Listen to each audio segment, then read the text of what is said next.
YCP మాజీ MP EVV ఆస్తులను seize చేశారు ఈడీ.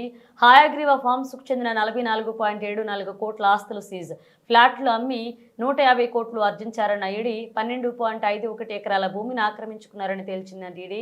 వైసీపీ విశాఖపట్నం మాజీ ఎంపీ ఎంవీవీ సత్యనారాయణకు ఈడీ షాక్ ఇచ్చింది. హయగ్రీవ ఫార్మ్స్కు చెందిన 44.74 కోట్ల ఆస్తులను సీజ్ చేసింది. ఈ భూముల అమ్మకాల్లో ఎంవీవీ, ఆయన ఆడిటర్ జీవీ, మేనేజింగ్ పార్ట్నర్ గద్దె బ్రహ్మాజీలు సూత్రధారులుగా తేల్చింది. హయగ్రీవ ఫార్మ్స్ లో ఫ్లాట్లమ్మి దాదాపు 150 కోట్లు సంపాదించారని ఈడీ తెలిపింది.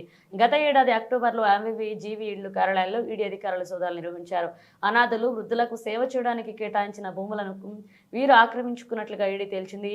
ఎండాడలోని హయగ్రీవ ప్రాజెక్టు చెందిన 12.51 ఎకరాల భూమిని బలవంతంగా లాక్కున్నారని ఆరోపిస్తూ గత ఏడాది జూన్ 22న అరిలోవా పోలీస్ స్టేషన్లో చిలుకూరు జగదీశ్వరుడు, ఆయన భార్య రాధామణి ఫిర్యాదు చేశారు.